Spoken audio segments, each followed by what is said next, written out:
जय श्री कृष्ण। प्रिय दर्शक बंधुओं, एक बार पुनः स्वागत है आप सभी दर्शक बंधुओं का आपके अपने चैनल दर्पण ज्ञान गागर यूट्यूब चैनल में। प्रिय मित्रों, आज हम आपके समक्ष बहुत ही ज्ञानवर्धक व प्रेरणादायक कहानी लेकर के उपस्थित हुए हैं। प्रिय मित्रों, आज की कहानी में हम आपको बताने वाले हैं कि दौलत की चमक दमक देखकर स्त्रियों का दिल पल में कैसे बदल जाता है। प्रिय दर्शक बंधुओं, कहानी प्रारंभ करने से पहले आपसे हमारी प्रार्थना है कि यदि आपने अभी तक हमारे चैनल को सब्सक्राइब नहीं किया है तो प्लीज आप हमारे चैनल को अभी सब्सक्राइब कर लें। अच्छे अच्छे कमेंट किया करें, वीडियो को लाइक करें और बेल आइकन ऑन कर लें ताकि आने वाली वीडियो की हर नोटिफिकेशन सबसे पहले आपको प्राप्त हो सके और प्रिय दर्शक बंधुओं आप उसका लाभ उठा सकें। तो बने रहिए बिना स्किप किए हमारी इस वीडियो के अंत तक। प्रिय दर्शक बंधुओं, रतनदीप शहर में एक चंद्रभूषण नाम का राजा राज्य किया करता था, जिसका उदयभान नाम का एक पुत्र था। राजकुमार को अपने ही पिता के एक मंत्री के बेटे सत्यसेन से बहुत ही गहरी मित्रता थी। वे हर समय साथ साथ रहा करते थे। वो साथ साथ ही घूमने जाया करते थे और साथ साथ ही भोजन किया करते थे। प्रिय मित्रों, एक दिन उन दोनों ने कहीं घूमने का मन बनाया। तभी दोनों ने अपने अपने घोड़े तैयार किए और पहाड़ों की वादियों में घूमने चले गए। प्रिय मित्रों, चलते चलते वे दोनों एक दूसरे राज्य की सीमा में पहुंच गए। तभी उन दोनों ने देखा कि वहां पर एक बहुत ही सुंदर रमणीक बगीचा है, जिसमें तरह तरह के रंग बिरंगे पुष्प खिले हुए हैं और उन पर भंवरे गुंजार कर रहे हैं। और उस बगीचे के बीचों बीच एक बहुत ही सुंदर तालाब है, जिसके चारों ओर गुलाब के फूल बिखरे पड़े हैं। प्रिय बंधुओं, वो बगीचा इतना सुंदर व रमणीक था कि मन कर रहा था कि इसी बगीचे में थोड़ा विश्राम कर लिया जाए। और प्रिय मित्रों, उन दोनों ने वैसा ही किया। उसी बगीचे में अपने घोड़ों को एक पेड़ से बांध दिया और उस तालाब पर पहुंचकर दोनों ने अपने अपने हाथ मुंह धोए और भोजन किया। भोजन करने के पश्चात वो मंत्री का बेटा तो एक वृक्ष के नीचे सो गया, लेकिन वह राजकुमार बाग में इधर उधर भ्रमण करने लगा। इतने में क्या देखता है कि उस बाग में एक बहुत ही सुंदर युवतियों का झुंड आया।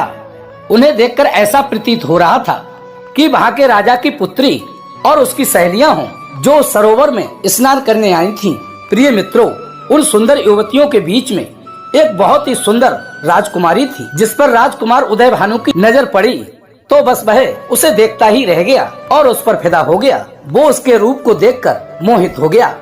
और प्रिय मित्रों, जैसे ही उस राजकुमारी ने अपने बगीचे में उस सुंदर राजकुमार को देखा तो वो भी उसे देखती ही रह गई और वह उसे एकटक निहारती रह गई।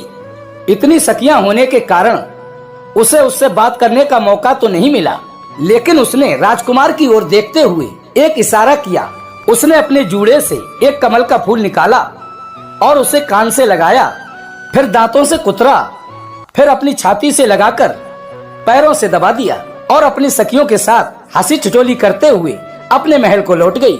लेकिन प्रिय दर्शक बंधुओं, राजकुमार उदयभान उस राजकुमारी के इशारे को नहीं समझ सका और वह अत्यंत निराश होता हुआ अपने मित्र सत्यसेन के पास पहुंचा, जो कि एक वृक्ष के नीचे सोया हुआ था। उसने वहां पहुंचकर अपने मित्र को जगाया और उससे कहने लगा कि हे मित्र, आप तो इस वृक्ष के नीचे सो रहे थे, लेकिन अभी अभी इस बगीचे में एक बहुत ही सुंदर राजकुमारी आई और वो मुझे लूट कर चली गई। उसने मेरी तरफ देखकर कुछ इशारा भी किया था, लेकिन मैं उसके इशारे को समझ ना सका। साथ में अन्य युवतियां होने के कारण बातचीत का मौका ही नहीं मिला। लेकिन हे मित्र, इतनी सुंदर युवती आज तक मैंने अपने जीवन में कभी भी नहीं देखी है। यदि वो मुझको नहीं मिली तो मैं अपने प्राण त्याग दूंगा, क्योंकि उसको देखने के बाद मैं उससे अत्यंत प्रेम करने लगा हूँ। यदि तुम मुझे जीवित देखना चाहते हो तो उस राजकुमारी से मिलने का प्रबंध करो। मुझे तो वो अपना कुछ अता पता बताकर नहीं गई है। प्रिय दर्शक बंधुओं, राजकुमार को अत्यंत दुखी देखकर वो मंत्री का बेटा बोला, अच्छा ये बताओ, जाने से पहले उस राजकुमारी ने तुम्हारी ओर क्या इशारा किया? तभी वो राजकुमार बोला कि हे मित्र, उसने अपने जूड़े से एक कमल का फूल निकाला, उसे दांतों से कुतरा और फिर सीने से लगाया और अपने पैरों से कुचल दिया और मेरी ओर देखती हुई मुस्कुरा कर चली गई। तभी सत्यसेन कहने लगा कि हे मित्र, परेशान होने की आवश्यकता नहीं है, क्योंकि वो राजकुमारी अपना पता तुम्हें बता चुकी है। आप उसके इशारे को समझ ना सके। उसने कमल का फूल अपने जूड़े से निकालकर कान से लगाया और फिर दांतों से कुतरा। सीने से लगाने के बाद अपने पैरों से रौंद दिया। इसका मतलब है कि वह कर्नाटक देश की रहने वाली है। उसने फूल दांतों से कुतरा, इसका अर्थ है वो दंत फूल राजा की कन्या है। उसने फूल सीने से लगाया, इसका अर्थ है उसने आपको अपने दिल में बिठा लिया है। आपको देखने के बाद वो भी आपसे प्रेम करने लगी है। और कमल पुष्प पैर से दबाने का अर्थ है उसका नाम पद्मुखी है। प्रिय दर्शक बंधुओं, सत्यसेन की बात सुनकर के राजकुमार उदयभान बहुत ही प्रसन्न हुआ और अपने मन में सोचने लगा कि अब तो मैं उससे मिलकर ही रहूंगा।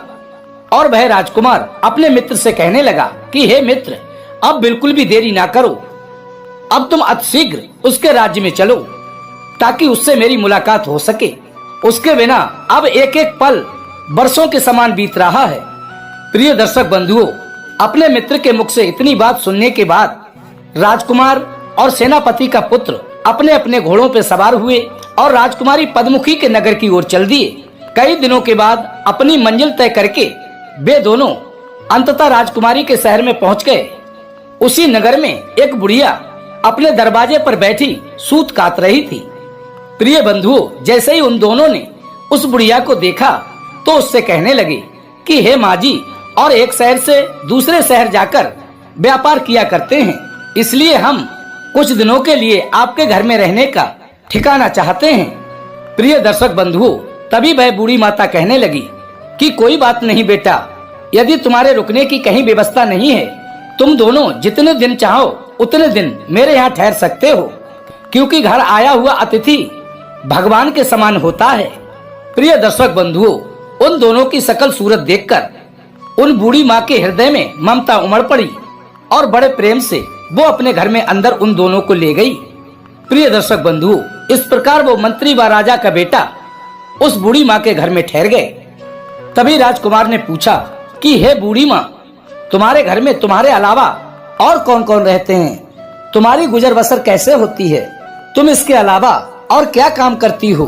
तभी वह बूढ़ी माँ कहने लगी कि हे परदेसियों, मेरा एक बेटा है जो यहाँ के राजा दंतफूल के यहाँ नौकरी करता है और मैं राजकुमारी पद्मुखी की ढाई माँ हूँ। अत्यंत बूढ़ी होने के कारण मैं अपने घर पर रहकर सूत काट कर अपना गुजारा किया करती हूँ और जब भी मुझे अपने कार्य से फुर्सत मिलती है तो मैं दिन में एक बार राजकुमारी से मिलने अवश्य जाती हूँ। मेरे खाने पीने की व्यवस्था राजा साहब स्वयं करते हैं। प्रिय दर्शक बंधुओं, उस बूढ़ी माँ की बात सुनकर के उन दोनों मित्रों ने आपस में सलाह की कि भगवान ने हमें बिल्कुल ठीक स्थान पर भेजा है। ये बूढ़ी माँ हमारे बहुत ही काम आएगी। ये सब बातें अपने मन में सोचकर उन दोनों ने उस बूढ़ी माँ को एक असरपियों से भरी हुई थैली भेंट कर दी और कहा कि हे माँ, कल तुम जब राजकुमारी से मिलने जाओ तो उससे कह देना कि जो राजकुमार तुमने बगीचे में देखा था वो तुम्हारे शहर में ठहरा हुआ है। प्रिय दर्शक बंधुओं, अगले दिन वो बूढ़ी माँ अपने कार्य से निवृत्त होकर राजकुमारी के महल में गई तो उसने राजकुमारी पद्मुखी को राजकुमार उदयभान के बारे में बताया, अर्थात उसके आने की खबर दी। प्रिय दर्शक बंधुओं, तभी क्या होता है, जैसे ही उस बूढ़ी माँ ने राजकुमारी को उस राजकुमार के आने की सूचना दी, उस राजकुमारी ने अपने हाथों पर सफेद चंदन लगाकर दोनों हाथों से उस बूढ़ी माँ के गालों पर तमाचा मार दिया और कहने लगी कि तुम मेरे महल से अभी निकल जाओ। प्रिय दर्शक बंधुओं, तभी वो बूढ़ी माँ अपने दोनों गालों को पकड़े हुए राजकुमार और उसके मित्र के पास पहुंची और राजकुमारी के इस अनुचित व्यवहार के बारे में उन दोनों को बताने लगी। ये सब बातें सुनने के बाद वो राजकुमार बोला कि हे मित्र, ये राजकुमारी तो बहुत ही घमंडी व अहंकारी है, अर्थात बहुत ही उदंड है। लगता है उसके माता पिता ने उसे अच्छे संस्कार नहीं दिए हैं। मुझे तो लगता है मित्र, मुझसे बहुत बड़ी गलती हो गई जो कि मैं उसे अपना दिल दे बैठा। प्रिय दर्शक बंधुओं, राजकुमार और उस बूढ़ी माँ की बात सुनकर वो मंत्री का बेटा कहने लगा कि चिंता ना करो मित्र, राजकुमारी ने ऐसा कोई कार्य नहीं किया है जिसे तुम उदंड कह रहे हो। बूढ़ी माँ के साथ ऐसा करके उसने तुम्हें एक संदेश भेजा है। उसने 10 उंगलियों को सफेद चंदन में भिगोकर बूढ़ी माँ के गाल पर जो चांटे मारे हैं, उसका अर्थ है कि अभी 10 दिन और रुको क्योंकि अभी शुक्ल पक्ष चल रहा है।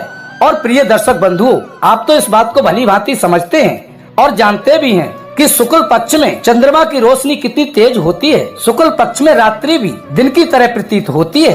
तो वो मंत्री का बेटा ये सब बातें समझाते हुए राजकुमार से कहता है, इसलिए हे मित्र, अभी शुक्ल पक्ष के कारण राजकुमारी तुमसे नहीं मिलेगी। जब ये 10 दिन व्यतीत हो जाएंगे तब अंधियारा पाक प्रारंभ होगा, अर्थात कृष्ण पक्ष प्रारंभ होगा।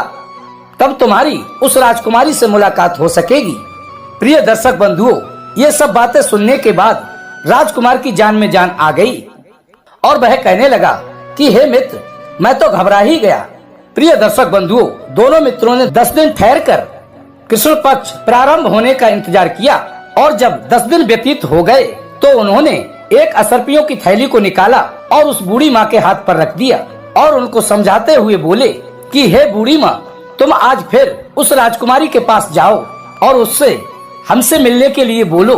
प्रिय दर्शक बंधुओं, उस राजकुमार की बात सुनने के बाद वो बूढ़ी माँ खुशी खुशी राजकुमारी के पास पहुँची और जो कुछ भी राजकुमार ने कहा था वह उसने सब कुछ कह सुनाया। तभी उस राजकुमारी ने लाल चंदन में अपनी 3 उंगलियों को भिगोया और बूढ़ी माँ के गाल पर एक जोर से चांटा मारा और कहने लगी, अब शीघ्र चली जाओ यहाँ से, मैं तुम्हारी शक्ल देखना नहीं चाहती हूँ। प्रिय दर्शक बंधुओं, तभी वो बूढ़ी माँ वहाँ से तुरंत चली आई और आकर के राजकुमार व मंत्री के लड़के को राजकुमारी के व्यवहार के बारे में बताया।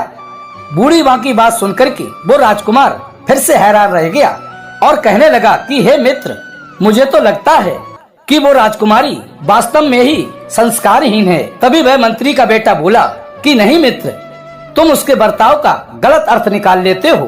तभी वह राजकुमार बोला कि मैं गलत अर्थ कैसे ना निकालूं, उसने दूसरी बार भी बूढ़ी माँ के साथ ऐसा अनुचित व्यवहार किया है। तभी वह मंत्री का बेटा कहने लगा कि हे मित्र, तुम परेशान ना हो, इस बार भी उसने कोई गलती नहीं की है। लाल चंदन में भिगोकर उसने अपनी 3 उंगलियों को बूढ़ी माँ के गाल पर मारा है। उनका संदेश ये है कि वह अभी मासिक धर्म से गुजर रही है, अर्थात वह बसन मलिन है। इस अवस्था में स्त्री का पुरुष से मिलना वर्जित माना जाता है। इस समय मिलना तो दूर की बात, उसका चेहरा भी नहीं देखना चाहिए। उसने बूढ़ी माँ के गाल पर ये 3 उंगलियां छापकर हमें ये संदेश भेजा है कि हमें ठीक होने में अभी 3 दिन लग जाएंगे, इसलिए शांत होकर 3 दिन और प्रतीक्षा कीजिए। प्रिय दर्शक बंधुओं, उन दोनों मित्रों ने उसका 3 दिन और इंतजार किया। उधर राजकुमार के अंदर बेचैनी दिन ब दिन बढ़ती ही जा रही थी। 3 दिन के पश्चात उन्होंने फिर बूढ़ी माँ को उस राजकुमारी के पास भेजा और उस बूढ़ी माँ ने राजकुमारी के पास जाकर कहा कि एक परदेसी आपसे मिलना चाहता है। उस राजकुमारी ने बूढ़ी माँ को फटकार कर पश्चिमी दरवाजे की खिड़की से बाहर निकाल दिया। बेचारी बूढ़ी माँ उदास होकर फिर से वहाँ से चली आई और राजकुमारी की करतूत उन दोनों को जाकर बताने लगी। तभी राजकुमार ने कहा कि हे मित्र, उसके इस प्रकार के व्यवहार का क्या अर्थ समझा जाए। राजकुमार की बात सुनने के बाद वह मंत्री का पुत्र कहने लगा कि हे मित्र, आज तुम प्रसन्न हो जाओ। आज रात उसने तुम्हें अपने महल में बुलाया है। उसने ये संकेत भेजा है कि मेरे महल की पश्चिमी दरवाजे की खिड़की से होकर ही आना। प्रिय दर्शक बंधुओं, ये सुनते ही राजकुमार की खुशी का ठिकाना न रहा। अब तो वह रात होने का इंतजार करने लगा। उसको एक एक पल एक एक बरस के समान लग रहा था। अब तो वह अपने मन में यही सोच रहा था कि जल्दी से जल्दी सूर्य अस्त हो और मैं राजकुमारी से मिलने जाऊं। प्रिय दर्शक बंधुओं, जैसे ही अर्धरात्रि होती है तो वह राजकुमार उस बूढ़ी माँ के कपड़े पहनता है और अपने अस्त्र शस्त्रों को छुपाकर अपने शरीर से बांध लेता है और महल के पश्चिमी द्वार से राजकुमारी के पास महल में पहुंच जाता है। राजकुमारी उसके स्वागत के लिए थाली में दीपक जलाकर महल के पश्चिमी द्वार पर खड़ी थी। जैसे ही वो उसके पास पहुंचा तो राजकुमार का हाथ पकड़कर अपने कक्ष में ले गई। प्रिय दर्शक बंधुओं, राजकुमारी दिन निकलने पर राजकुमार को अपने कक्ष के कमरे में छुपा देती थी और रात्रि होने पर वो उसे बाहर निकाल लेती थी। और प्रिय दोस्तों, उधर उसका मित्र उस बूढ़ी माँ के घर अकेला तड़प रहा था। इस प्रकार राजकुमार और राजकुमारी को साथ रहते हुए कई दिन बीत गए। अचानक एक दिन राजकुमार को अपने मित्र शक्तिसेन की याद सताने लगी और अपने मन में सोचने लगा कि मुझे राजकुमारी से मिलाने वाला मेरे बचपन का मित्र सत्यसेन ही तो है और मैंने अपने सुखों के कारण उसे अकेला छोड़ दिया। मैं कितना मतलब परस्त हूँ, मुझे अभी उससे मिलना चाहिए। राजकुमार उदयभान अपने मित्र से मिलने के लिए छटपटाने लगा। तो प्रिय मित्रों, उस राजकुमारी को ये बात बिल्कुल भी पसंद नहीं आई, क्योंकि वो नहीं चाहती थी कि राजकुमार उसे एक पल के लिए भी छोड़कर कहीं जाए। प्रिय दोस्तों, जैसे ही राजकुमारी ने राजकुमार को उदास देखा तो वह पूछने लगी कि तुम इतने व्याकुल क्यों हो रहे हो।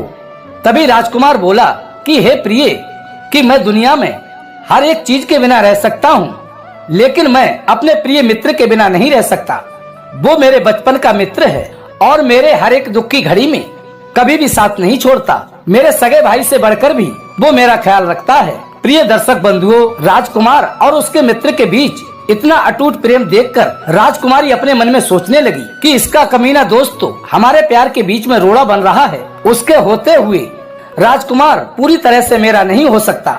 इस मित्र रूपी रोड़ा के लिए मुझे अतिशीघ्र रास्ते से हटाना होगा। यही सब अपने मन में विचार करके वो राजकुमारी राजकुमार से मीठी मीठी बातें करती हुई कहने लगी कि हे प्राणनाथ, यदि आप मित्र के लिए अधिक व्याकुल हैं तो लो, तुम्हें मैं अपने हाथों से भोजन बनाकर देती हूँ और तुम ले जाकर अपने मित्र को बड़े प्यार से खिलाना और साथ में ये भी कह देना कि तुम्हारी भाभी ने बड़े ही प्रेम से बनाकर तुमको भेजा है। प्रिय दोस्तों, राजकुमारी के मुख से ये बात सुनने के बाद राजकुमार अत्यंत प्रसन्न हुआ। इधर राजकुमारी पद्मुखी ने बड़े ही प्रेम से सुंदर सा भोजन बनाया और उस भोजन में जहर मिला दिया। जहर मिलाने के बाद वो भोजन का थाल लाकर राजकुमार के हाथ पर रख दिया और कहा कि तुम भोजन खिलाकर अतिशीघ्र महल में वापस आ जाना। प्रिय दोस्तों, राजकुमार को इस बात का पता नहीं था कि राजकुमारी ने भोजन में जहर मिलाया है। वह खुशी खुशी भोजन का थाल लेकर अपने मित्र के पास पहुंच गया। वे दोनों काफी दिनों से एक दूसरे से अलग थे, इसलिए एक दूसरे के खूब गले मिले। तभी राजकुमार कहने लगा कि हे मित्र, मैंने जब तुम्हारे बारे में राजकुमारी को बताया तो वह बहुत ही प्रसन्न हुई और उसने अपने हाथों से तुम्हें ये बहुत ही सुंदर भोजन बनाया है और मेरे हाथ से तुम्हें भिजवाया है। उसने अपने हाथों से तुम्हें ये भोजन बनाकर भेजा है। लो, ये भोजन कर लो। प्रिय दर्शक बंधुओं, वो मंत्री का बेटा बहुत ही चतुर चालाक था। उसने भोजन करने से पूर्व पास में बैठे एक कुत्ते को वो भोजन डाला और प्रिय दर्शक बंधुओं, वो कुत्ता भोजन खाते ही मर गया। ये सब देखकर राजकुमार आश्चर्य में पड़ गया कि ये क्या हुआ। तब सत्यसेन कहता है कि राजकुमारी ने मुझे मारने की नियत से ये भोजन बनाकर तुम्हारे हाथ से भिजवाया है। इस भोजन को भिजवाने में उसका कोई प्यार नहीं था। तभी राजकुमार पूछने लगा कि हे मित्र, उसने ऐसा क्यों किया। तो मंत्री का बेटा कहने लगा कि हे मित्र, उसके और तुम्हारे मिलन में मैं एक रोड़ा था। तुम रहते जरूर उसके पास थे, परंतु तुम्हारा दिलो दिमाग हर समय मुझसे मिलने को बेचैन रहता था और राजकुमारी ये सब नहीं चाहती थी कि उसका प्यार बटे, इसलिए उसने मुझे मारने के लिए इस भोजन में जहर मिलाकर तुम्हारे हाथ से भिजवाया। यदि मैं मर जाता तो तुम पूरी तरह उसके होकर रह जाते। प्रिय दर्शक बंधुओं, ये सब सुनते ही राजकुमार के पैरों तले से जमीन खिसक गई और उसका खून खौल उठा और अपने मित्र से कहने लगा कि हे मित्र, ऐसी दुष्ट स्त्री से प्रेम पाकर मैं कभी भी चैन से जीवन व्यतीत नहीं कर पाऊंगा। इसका प्रेम तो बहुत ही घातक है, ये मैंने कभी भी नहीं सोचा था। ऐसी स्त्री से तो भगवान बचाए, अब मैं उसके पास लौटकर नहीं जाऊंगा। तभी वह मंत्री का बेटा बोला कि नहीं मित्र, जिसके लिए हमने कई दिन इंतजार किया और अपना घर द्वार छोड़ रखा है, उसके बिना तो हम घर जा ही नहीं सकते। हम उसे अपने साथ घर लेकर ही जाएंगे, लेकिन शादी करके नहीं, उसकी करनी का दंड देकर। आज रात तुम उसके पास जाओ और जब राजकुमारी सो जाए तब उसकी बाईं जंघा पर अपनी तलवार का निशान बना देना और उसके सारे गहने समेट कर चले आना। प्रिय दर्शक बंधुओं, सत्यसेन के समझाने के अनुसार उस राजकुमार ने राजकुमारी पद्मुखी की बाईं जंघा पर अपनी तलवार से एक चिन्ह बना दिया और गहने लेकर वहाँ से चला आया। उधर मंत्री के बेटे ने एक योगी का भेष बनाया और मरघट में जाकर बैठ गया और राजकुमार उदयभान को उन गहनों के लिए बेचने को भेज दिया और कहा, यदि तुम्हें कोई पकड़ ले तो उससे कहना कि मेरे गुरुदेव के पास चलो, तब तुम उसे लेकर मेरे पास आ जाना। प्रिय दर्शक बंधुओं, इस प्रकार वो मंत्री का बेटा एक साधु का वेश बनाकर मरघट में बैठ जाता है और राजकुमार राजकुमारी के गहने बेचने को बाजार में चला जाता है और बाजार में जाकर उसने वो गहने एक सुनार को दिखाए। वो सुनार उन गहनों को देखते ही पहचान गया कि ये गहने तो यहाँ के राजा की पुत्री के प्रतीत होते हैं, कहीं ये चोर चुरा कर तो नहीं लाया है। उसने तुरंत ही चुपके से कोतवाल को बुलाया और राजकुमार को पकड़वा दिया। राजकुमार को पकड़वाने के बाद तभी उस कोतवाल ने राजकुमार से पूछा कि तुम ये गहने कहाँ से लाए थे।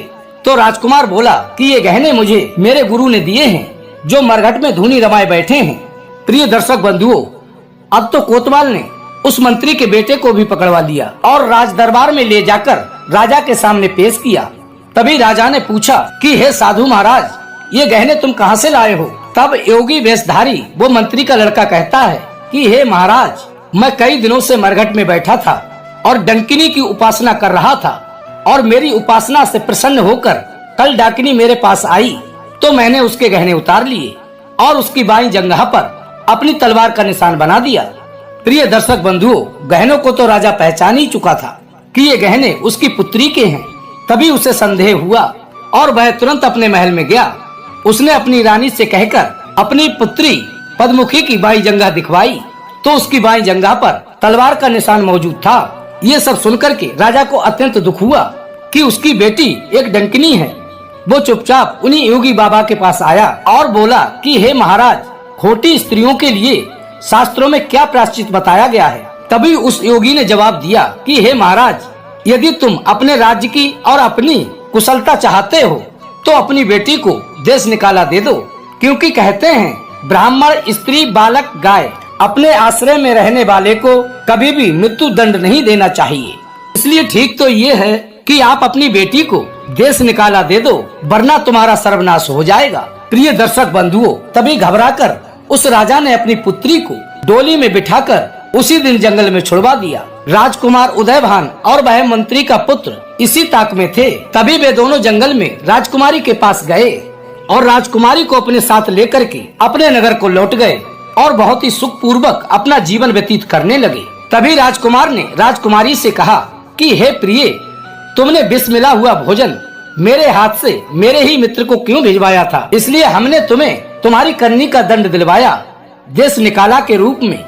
और जब तुम अपने माता पिता, भाई बहन को न देख सकोगी और न ही उनसे मिल सकोगी, तब तुम्हें इस बात का एहसास होगा कि अपनों से दूर रहने का दुख क्या होता है। उस दिन तुम थोड़े से वियोग की वजह से मेरे मित्र को विष देकर मारना चाहती थी, जो कि हरदम मेरा रक्षक बनकर मेरे साथ रहता है। तभी प्रिय दर्शक बंधुओं, उस राजकुमारी ने हाथ जोड़कर अपना सिर नीचे को कर लिया और अपनी गलती स्वीकार कर ली और बार बार अपने द्वारा किए हुए कृत्य पर लज्जित हुई। प्रिय दोस्तों, कहते हैं कि जो स्त्री अपने पति के हितैषियों को दूर करना चाहती हो या उनका बुरा चाहती हो, वो अपने स्वयं के पति की भी हितैषी नहीं हो सकती। जैसे कि पति के माता पिता, भाई बहन और उसके हितैषी मित्र उसके दुख सुख में उसके साथ खड़े रहते हैं, क्योंकि ये पति के सबसे बड़े हितैषी होते हैं। यदि पत्नी अपने पति को इनसे दूर करना चाहती है और जो स्त्री इन सब से अपने पति को दूर करे, तो ये बात भली भांति समझ लेना कि वह अपने पति से झूठा प्रेम करती है, अर्थात उसकी नीयत साफ नहीं है। तो ये थी प्रिय दर्शक बंधुओं आज की हमारी छोटी सी कहानी। यदि अच्छी लगी हो तो वीडियो को लाइक करें, चैनल को सब्सक्राइब कर लें, अच्छे कमेंट किया करें और अधिक से अधिक यार दोस्तों व सगे संबंधियों तक शेयर अवश्य कीजिएगा। फिर मिलेंगे इसी प्रकार की ज्ञानवर्धक चर्चा के साथ। इसी के साथ प्रिय दर्शक बंधुओं, राधे राधे, जय श्री कृष्णा।